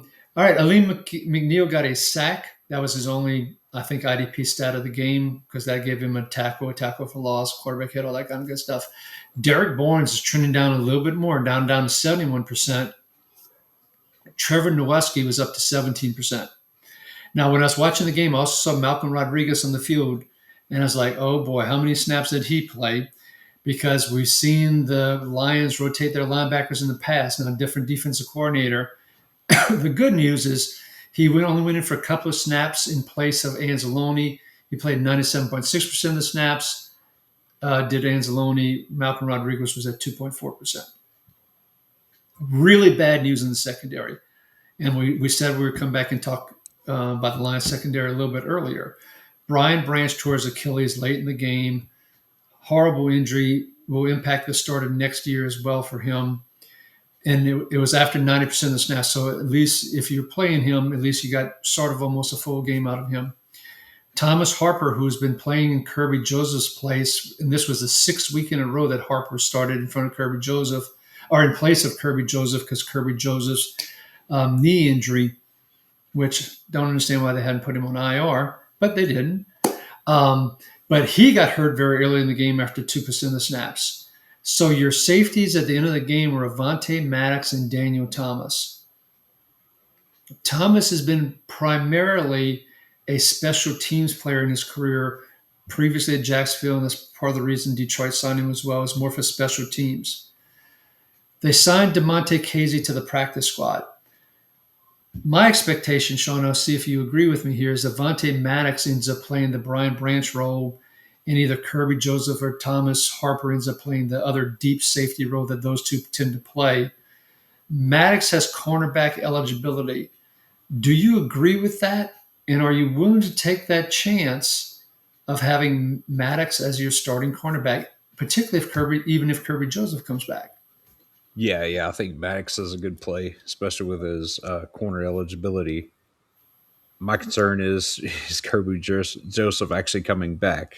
For the last 2 weeks, it sounds like he was close, but just couldn't make it. So I don't expect him back just yet. I've got no reason to expect him back. Thomas Harper, I would think would take a spot. However, with concussions, they can be 1 week, 2 weeks, 3 weeks. That's hard to predict. If he's back, he's going to be one of your guys. I think Maddox is the second guy. Realistically, Maddox and Thomas could happen. Now the thing with Thomas, if I remember correctly, in Jacksonville years ago, he was more of a box safety. So I would expect him to get the box role, Maddox to play deep. Now, if it's going to be Thomas Harper in there, I think Thomas Harper plays deep, Maddox plays up in the box, or Yeah. Joseph. So this is when we're definitely going to want to watch the injury reports and see who's in and who's out. I would pick up Maddox, and I Yeah, think you would too. But before we put him into the lineup, we'd want to see who's in and who's out on Sunday morning. I think they play in the early afternoon window, if I remember correctly. I could be wrong with that. But Sunday at 11:30 Eastern, 10:30 Central, check out the actives and inactives to see. All right, let's move to the Green Bay Packers, who played 70 snaps versus the Bears. Rashawn Gary was down to 57% of the snaps. Kingsley Enagbari actually played 56% of the snaps. Right there, the same with Rashawn Gary. We've talked about Gary in the past. Micah Parsons played over 80%, as you would expect. And of course, there was no Lucas Van Ness either. He came back for a little bit, and then they should have let him rest a little bit more, apparently, because he must have re-aggravated something he's missed the past couple of games. Rashawn Gary, a defensive end 3 or defensive end 4 at this point, Shawn? I've dropped him in one league, and he's sitting on the bench at another. I'm not waiting on him. There's other guys doing things. if he's not getting me sacks, which is always really good for, then I don't need him. So if you're starting him, Al Qadim Muhammad or Rashawn Gary. That's why I dude, started laughing. I'll take that shot on Muhammad right now. I really will, I would too. because Gary's doing nothing, and I feel like even if he does, he might get a sack where Muhammad could give me three, 1.5, something like that. And that defense just feels more explosive, which is wild because he started out the way I hoped he would. Gary and Parsons, it was boom, boom, boom, and then I don't know what happened, but he's done nothing for a while now. Right. And so I just before we wrap up, before we go back to the Packers, just want to go back to the Cowboys Lions. The offensive tackles for the Cowboys are really struggling. So while we joked about the whole Al Qadim Muhammad thing and all, and Hutchinson came close to a couple of sacks as well. Unfortunately, he didn't get them. Aleem McNeil got a sack. So against those Cowboys offensive tackles, particularly if Guyton's not back, there's some opportunities for edge players as well. So once again, look at those Cowboys matchups as we get to the playoffs, particularly if Guyton is out for the Cowboys, because Terrence Steele is like a turnstile right now. Okay, so back to the Packers. Devontae Wyatt went to IR. Boy, suck way to spend your Thanksgiving breaking your ankle like that. Carl Brooks and Kobe Wooden were your two top defensive tackles for the Packers at 67 and 61% respectively. Quay Walker returned. I have a league where I have Quay Walker, and I had picked up Isaiah McDuffie and flipped him out. And when I heard Walker was active, I put Walker in. But right before kickoff, I had this sick feeling in my stomach that they were going to screw with us and all. Luckily, they didn't. Walker and Edgerrin Cooper both played 100%. McDuffie went back to his number 3 role, and he played 51% of the snaps. Interestingly enough, in the Packers secondary, now remember, this was against the Bears. They're running the ball a lot. Part of the reason McDuffie was in the 51% range. Javon Bullard, who's been primarily a slot cornerback, only played 37% of the snaps, and Nate Hobbs only played 14% of the snaps in his return from injury. So that's another 50% or so. A lot of that was driven by the Bears and their running game and having a third linebacker versus a fifth defensive back. So if you're freaking out about Bullard, just keep that in mind. That's where some of these matchups are so important to understand what's going on when you're considering who you're going to put into your starting lineup. Shawn, anything you'd add to that? No, that was spot on. Spot on, Ricky. All right, let's move to the Vikings then, Shawn. They only played 52 snaps versus Washington. Andrew Van Ginkel played 65%. Jonathan Grenard, who they eased back in the previous game, only playing 22% of the snaps. This week, he's back up to 56%. Dallas Turner all the way down to 52%. This game also became a blowout as well, which had an impact to, I think, some of those playing time of those edge players. It didn't impact the secondary or the linebackers, where Cashman and Eric Wilson played 100% of the snaps. Eric Wilson came through with yet another sack. Now, he wasn't a tackle monster. I think it was 5 tackles, if I remember correctly off the top of my head. But getting that sack, particularly in big play scoring, very nice. We're continuing to play Eric Wilson. Where do you have Eric Wilson in terms of total linebackers? Ballpark is Shawn. Top 24, top 30. Where do you have him roughly? 20, 20 to 24. 20 to 24. So a low end 2. I Yeah. think that's about right. I think I agree with that. Maybe I'd be more 23 to 26, but somewhere in that general range as well with you. Yeah, with the Um, sack upside and a handful of tackles almost guaranteed every week. That's pretty big. That hangs with the big tackle guys. Um, Better than Cody Barton. um, Edward McMillan, by the way, if you're listening, I'm apologizing to you right now because I realize I'm tapping my hand on the desktop a heck of a lot more than I had been. I've been trying to stop. So if you've been hearing that noise, I apologize, Edward McMillan in particular. All righty. Theo Jackson was inactive in the Vikings secondary. Harrison Smith and Josh Metellus both played basically 100% of the snaps. Harrison Smith only played 40% deep, where Metellus played 58% deep. Brian Flores continues to do these weird rotation things and so forth just to screw with us and impact our IDP stats. We still love Metellus more than Harrison Smith, though. Right, Shawn? Absolutely. All righty.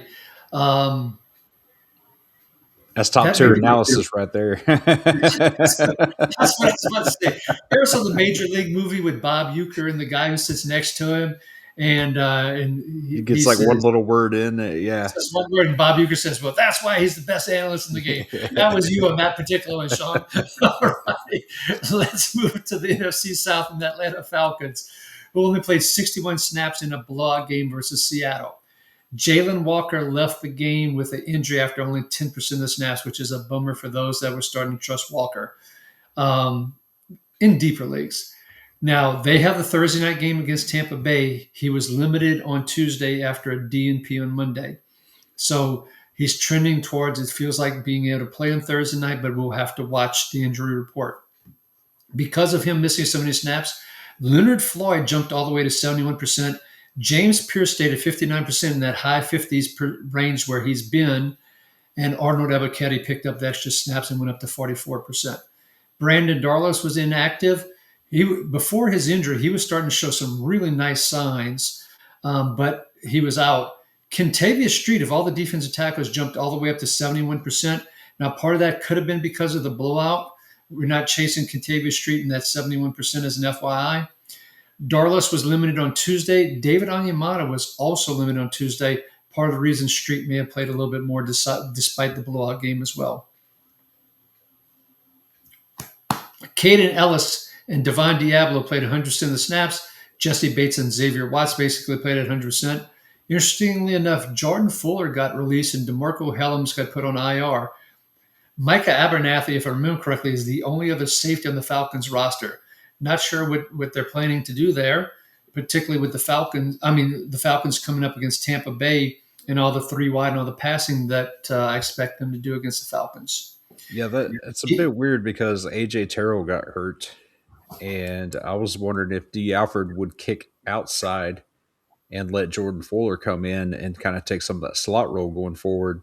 If AJ Terrell can't come back or whatever this week, being a short week and everything, and then for him to be released, kind of threw a wrench in my plans. Yeah. And AJ Terrell was limited in practice today as well. And so you're right. There is a risk for those counting on D. Alfred and from the slot. But when he did play for AJ Terrell last time when Terrell was out, or was it Terrell or Hughes, one of the two, whichever one it was, he got targeted like mad. So he still got a lot of points because they tried to take advantage of him. Yeah, you're starting D. Alfred. Either way, I was just curious if Jordan Fuller was going to be worth a pickup, sneaky in some spots, but I don't have to worry about that now. Nope, that is not going to be the problem. I wouldn't be surprised to see him sign back to the practice squad and get elevated. Okay. So we'll see how that plays out. But if you're willing to release him like that, chances are you don't have a ton of confidence in him. And that's the second time they've released him this year as a side note. He got released early in the year, was Fuller. All right, let's move to the Panthers. We're going to watch the injury report this week. Of course, Trevin Wallace did return before the bye last week. So they had bye in week 14. He returned in week 13, just to clarify. Christian Roseboom and Claudin Charles did not play. Claudin Charles was out with a concussion. The coach, Canales, for the Panthers did say that Charles has a good chance of playing this coming Sunday. He didn't mention anything about Roseboom. So right now, if you assume Wallace, Roseboom, and Charles are all active, Shawn, who's number one, who's number two, and who's number three this coming week?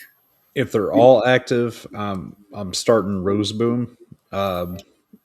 Even with Wallace being the green dot, play caller, the main man getting 100% of the snaps, we've seen Roseboom still put up the numbers that are solid enough, even at a lower snap count. So Roseboom's my top guy here. But the fact we haven't heard anything, and hip injuries are tricky.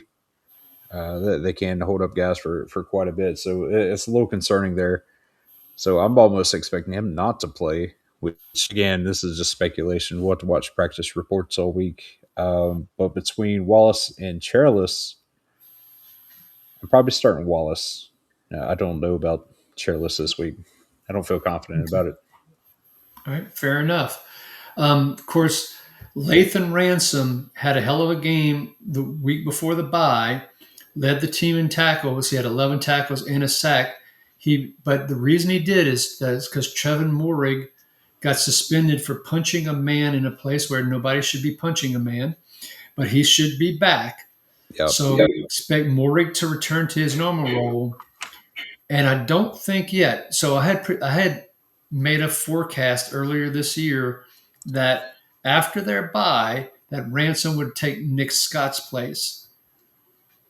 After that fantastic game, do you think anything changes, Shawn? No. No. The Panthers.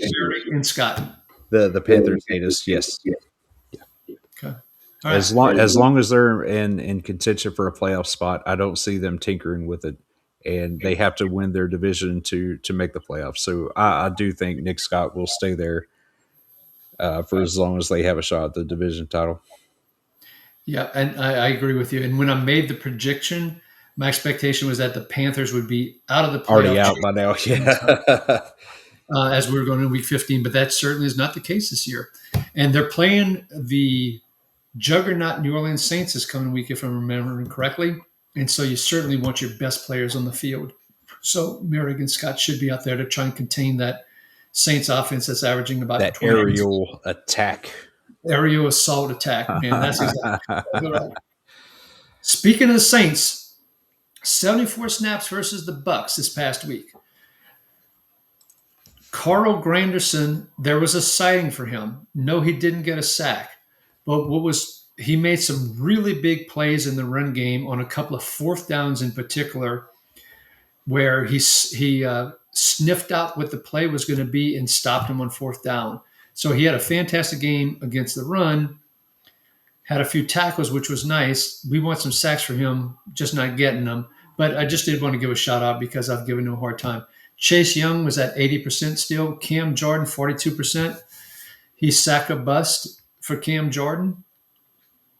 He is rather old, as a side note, for a football player. So know what you're getting with Cam Jordan.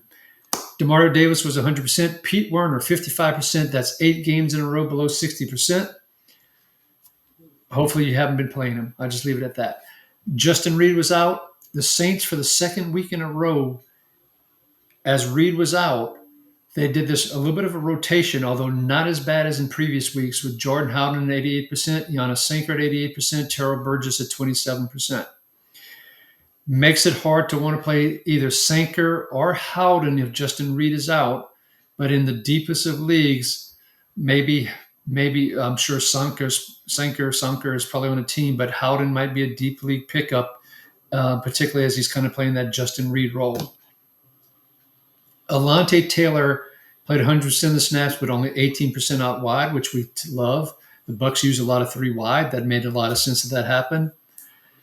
And that's, I guess, it about the Saints, Shawn. Let's talk about the Bucs. And they only played 58 snaps against the Saints. Hassan Reddick left the game with an injury at 36% of the snaps. He was limited in practice on Tuesday. But yeah, I think I said it last week. The Bucs must be regretting that 12 or 13 million that they're paying him. He hasn't done squat this year. Anthony Nelson was at 50%. Chris Braswell was up to 31%. Chris Braswell flashed in that game against the Saints a couple of different times. So it'd be interesting to see if I think now second year out of Alabama, if they try and give him a little bit more playing time as the year progresses. They are in the playoff hunt, so maybe not, but just something to watch. Yaya Diaby led the edges for the Buccaneers with 83% of the snaps. By the way, Yaya Diaby is not related to Yaya Black of the Steelers. See what I did there, Shawn? The Yayas aren't even spelled the same, as a side note, okay? I had to go there, man. Sorry. I hope our audience appreciated that a little bit more than we did. It's crazy to have 2 Yayas in the NFL, right? Levante David played 100%. Servacio Dennis only played 71%. He's been a DNP on both Monday and Tuesday for this Thursday night game. Deion Jones played the other 29% of the snaps while Servacio was out. I was reading some Bucks reports from like Bucks Wire, which is the USA Today one, and I think it was Sports Illustrated was the other Bucks one I was reading. Boy, they are trashing the linebackers for Tampa Bay right now, and probably rightfully so. I'm not going to claim to be a linebacker coach or anything along those lines, but boy, it's sounding, there's a lot of trash talking. If Servacio Dennis is out, Are you going to play Deion Jones from LSU as more than a linebacker four? More than a four, no, but as a 4 or 5, yeah. He's somebody I'm going to target this week. So Servacio was like a three, would you say? Yeah, he was tinkering on that lower end. Lower three. Yeah, So wouldn't Deion Jones be a lower end three just he's because you old. hate LSU? It's because he's old, and I really don't know what to expect with two old guys out there running around. He's not nearly the age of Levante David. I think he's around 29, 30. Whereas David might be David's getting like close to with his social 35, security there. 36. David's Yeah, up there. David is. Yeah, yeah. But yeah, that trash talk for the linebackers has been going on quite a bit, especially on Twitter, X, whatever. There's a lot It's of hate. gotten it was right. I don't disagree with you, but it's gotten really bad this week. It's like it's stepped up Yeah, a notch. yeah, and I haven't, unfortunately, haven't watched enough Buccaneers games to really see what's going on. But it sounds like it might be a whole new linebacker core next year for these guys. Yeah, Servacio could be in trouble in dynasty leagues. You might want to try and trade him in I, early in the off season before I would, yes. draft and free agency happens, and free agency starting mid March. Nick Jackson, by the way, was signed to the active roster, not just a game day elevation, signed to the 53-man roster. So, it gives you the feeling that someone might have been trying to sign him off of their practice squad, part one. And then part two, with the concern about Servacio's injury and maybe some of the playing. Maybe that's part of the reason they brought him up because Nick Jackson had a fantastic preseason. A lot of people were surprised he didn't make the 53. So just something to keep an eye on there. Tyke Smith left the game with an injury. There was another one where there was mixed reports on if he returned for a couple of snaps or not. He only played 53%, but the fact that he was a DNP, did not practice on both Monday and Tuesday going to Thursday night's game, not a good sign. Christian Isian picked up the snaps when Tyke Smith left the game. He played 46% of the snaps. Isian was a DNP on Monday, was limited on Tuesday. I expect that Isian will end up playing in the Tyke Smith role. He is no Tyke Smith, but Isian in the past, particularly when they've used him closer to the line of scrimmage, Shawn, has delivered from an IDP perspective. If Isian, and I forgot to put him in the waiver discussion for later, but if Isian plays high end three safety, or are you willing to go a little bit higher than that? Yeah, you could do a low two with this, and we seen that last year when Taki missed a lot of games, and then the injuries with Winfield. Izzy basically played like 2/3 or yeah 3/4 of last year or something like that. He played a lot, and for most of those weeks, he was very productive. He had cornerback eligibility on MFL, which was a big boost because he was playing safety, especially in that box slot role there. So yeah, he's definitely worth a pickup. I had not seen Taki wasn't at practice. I thought I'd seen a report where he was there today, but I didn't Oh, see in what capacity. So, I mean, he was at least out there. The last I seen, Dennis was the only one not actually spotted at practice. So, all right. I uh, am almost certain that's the case that I saw that. Let me do a quick, I'm going to do a quick check. So I'm going to do that quick check though after I tee up a couple things for you. One is Jacob Parrish only played 46% of the snaps. He's their slot corner. You had Benjamin Morris, you had Zion McCullum, excuse me, Jamel Dean and Zion McCullum on the outside with Jacob Parrish in the slot and Benjamin Morris, and there's a chance that he plays this week. Shawn, Jason Pierre Paul was re-signed by the Tampa Bay Bucks today. Now, I did kind of pump up Christian Braswell a little bit because I saw a couple of decent plays. But the fact that they're signing Jason Pierre-Paul, what is the message for our folks that are listening right now related to him? yeah, that they have full buyer's remorse for Hassan Reddick. And they are trying to do anything to generate some pressure to get some sacks here. So they're going to bring him in. He's probably going to linger on the practice for a while, and if they make the playoffs, he might get some rotation there. do not go rushing out to pick up Jason Pierre-Paul. That is correct. That is your public service announcement. You know, I think it's geriatric week with the coach resigning Philip Rivers at age 44, and he hasn't played in like 5 years. Then we've got Jason Pierre-Paul. Um, Heck, we might see Mike Singletary get signed by the Bears to help with that linebacker situation, man. Oh man, And see some Brian Urlacher back out there. That'd be maybe we cool. see Erlacher back out there as well, man. Let's get Dig Butkus in there. Let's get all three of them. Double checking a Oof. different source from where I checked earlier. Servacio Dennis, K-Dot, and Tyke Smith all did not practice on Tuesday, December 9th. Okay, I just hadn't seen that.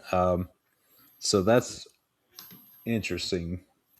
So hopefully Izian can play, especially with his neck injury. I believe is what I've seen: neck, head, Yeah, neck, that is something correct. It like was that. neck. So yeah, that's those could be tricky sometimes. He's a good smash play. I think if he ends up getting that start, if he doesn't, then I would probably just stay away from whoever gets that next spot. So I have no Agreed. idea who even We're that. not going to trust Rashad Wisdom or Kayvon Merriweather in our playoffs. All right, let's move to the NFC West and let's go to the Arizona Cardinals, who got a butt whooping like, well, I'll just leave it at that. 70 snaps they played on defense versus the Rams in what was a major blowout. This was another one like the Bears where the coaches just screwed with us. There was no indication of this whatsoever. Cody Simon did play his normal 100% of the snaps, but Akeem Davis Gaither only played basically, I think it was 2 snaps. Owen Pepo, who hasn't done anything, I think he was a 5th-round pick, if I remember correctly. He was out of Auburn a couple years ago. Hadn't even been playing. All of a sudden, they throw him into the lineup, and Akeem Davis Gaither, ADJ, goes to the bench. ADG goes to the bench. Now, Papo only played 50% of snaps, which is even less than Akeem Davis Gaither usually plays. He usually is in the mid 70s, let's just call it. But he did have good stats for the limited time. I think it was 9 tackles in that limited time of 50% of snaps. Shawn, are you going to play Owen Papo No, going into the playoffs? no, absolutely not. Are you going to pick him up and stash him? I am not going to pick him up and stash him because I do not like the role there. I will take a shot at Shaq Deion Thompson if he's Jones? Deion Jones. I'll take Deion Jones over him just because I could see that hip injury being a multi-week thing for Dennis. And if Deion Jones can rack up some tackles, I think that they'll be more comfortable with letting Dennis sit out another week or two. I have no idea what's going on in Arizona. That was weird. It's still weird. I've done my best to find anything, and I have found nothing. No Of injury, all, no of all, disciplinary actions, nothing. of all the 32 teams in the NFL, the Arizona Cardinals have the least amount of beat writers slash reporters with good information. And so, to your point, haven't found anything either. Maybe we'll hear more before the Start Sit show on Sunday morning. We can talk about it then. Yeah, but 50% of the snaps, I don't like that at all. That's not what I'm looking for. I don't care how productive he was. And this was a blowout, and the Rams were running the ball a lot as in the game. I mean, Ronnie Rivers was getting a bunch of running plays late in the game. So I'm right there with you. Buda Baker only played 89% due to the blowout. Jalen Thompson was down to 83%, obviously impacting their stats as well. Josh Sweat only played 36% of snaps, so he played the least amount of snaps of the edge players, but because of the blowout, BJ Ojolari actually led the edges in snaps because of the blowout. We'll just leave it at that. All righty.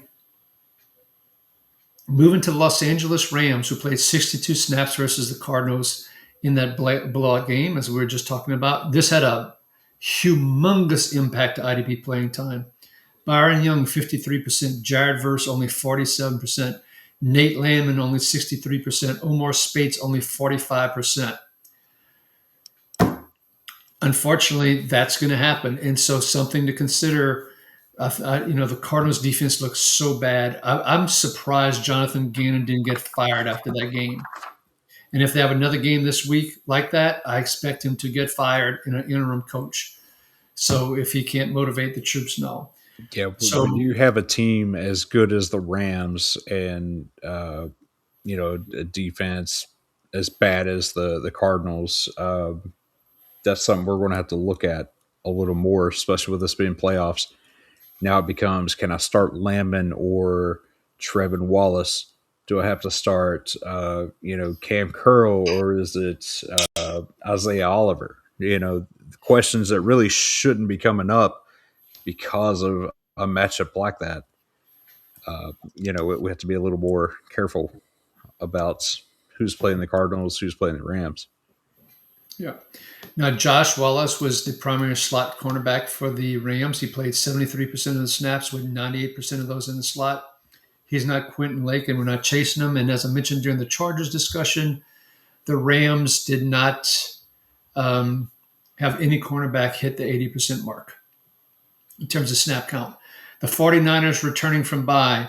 Shauna talked last week about the fact that Tatum Bethune, Shanahan said there's a chance he'll be back in week 15. They signed Eric Kendricks, and Shanahan even talked about the fact that when they tried to sign him last year, they wanted to sign him to play the Dre Greenlaw role when they lost Greenlaw, and he had said he was going to sign with them, but they ended up signing with the Cowboys to follow Mike Nolan, his previous defensive coordinator / head coach and all. So, they got past that. They passed it up. They signed him up. They signed him. If Bethune and Kendricks are both active, and with that comment about Greenlaw, and of course Winters is in that Greenlaw role, who's going to be the starting linebackers for the 49ers this week? Is it going to be Bethune and Winters? Is it going to be Bethune and Kendricks? Will it be Bethune and Kendricks rotating, which the Niners Wire suggested about a week and a half ago? The USA Today Niners Wire spot. How do you think that's going to play out, Shawn? If Bethune's healthy, I see Bethune and Winters being your starting two. I'm not really worried about Eric Kendricks just yet.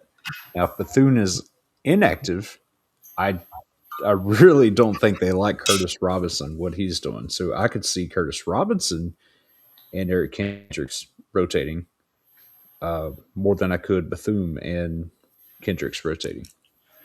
I could see Kendricks playing full time over Curtis Robinson because I don't know Robinson. what kind of shape he's in. I kind of left that as a rotation. Maybe they want to ease him in, but yeah, skill wise, yeah, they'd be better off putting Kendricks in there for sure.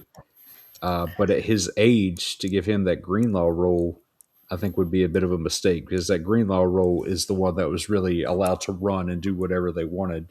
Where the Warner is the quarterback of the defense. I think Kendricks would be better in that spot. So I think Winters is safe.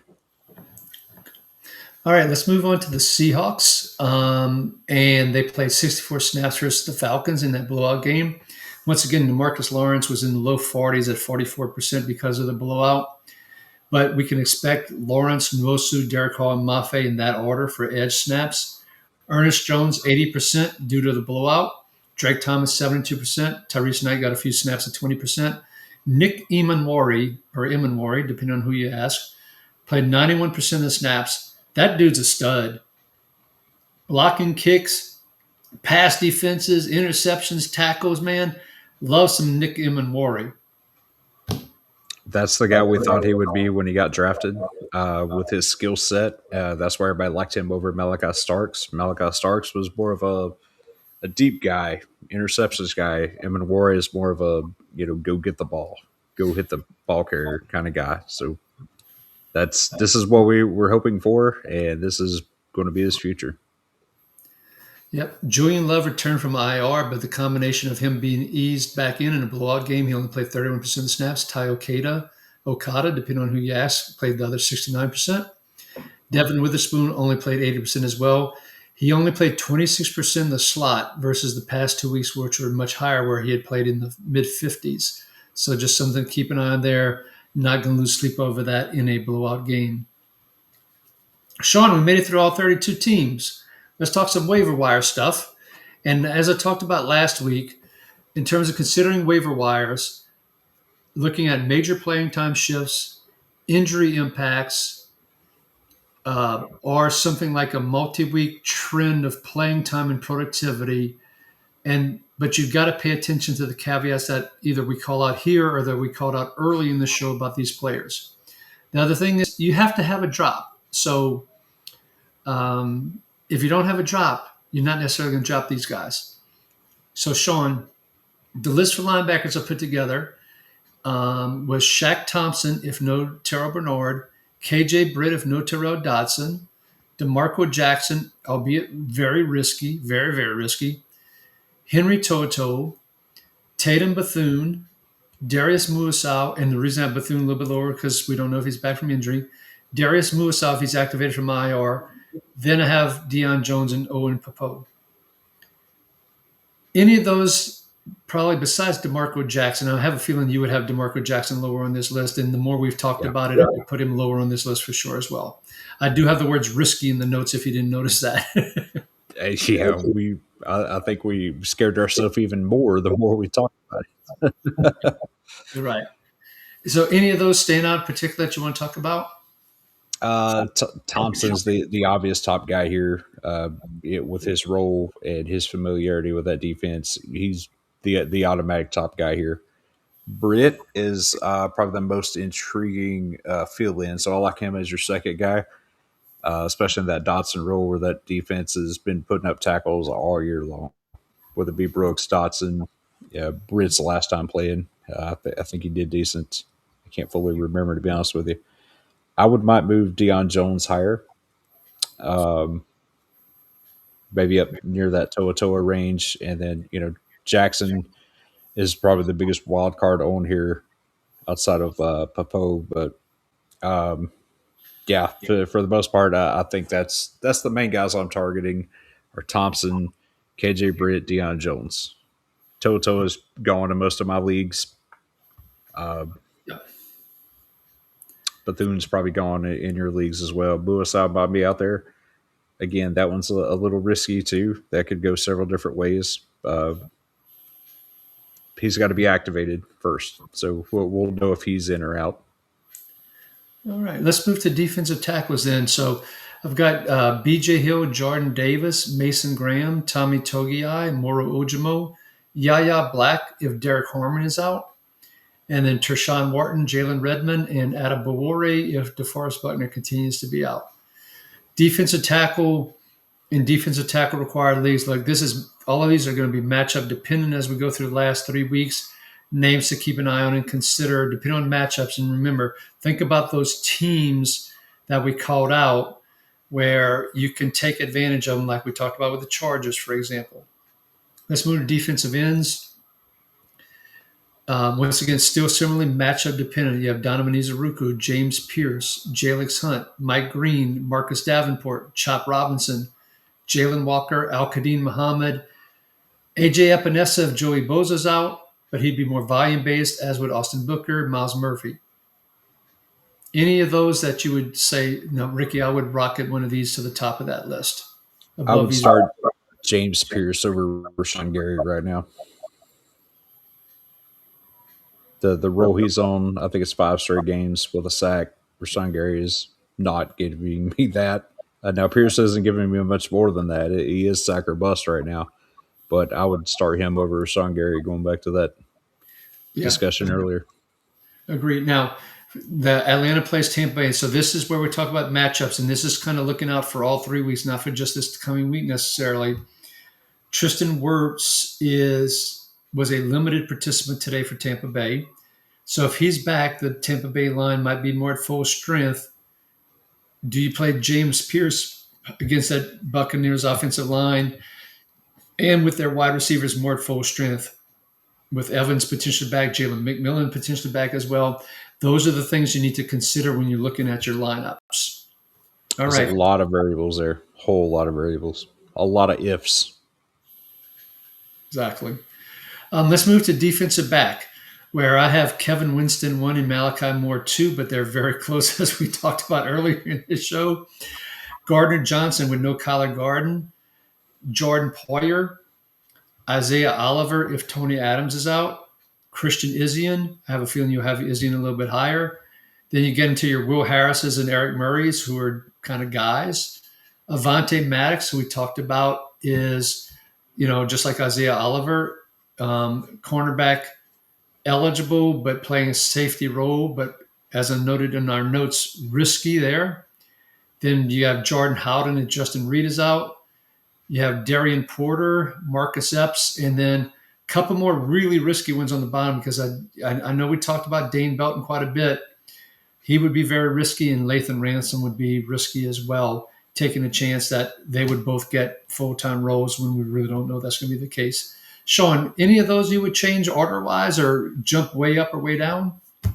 Order wise, I'm probably moving Murray and Maddox up a little bit, maybe dropping Poyer down some.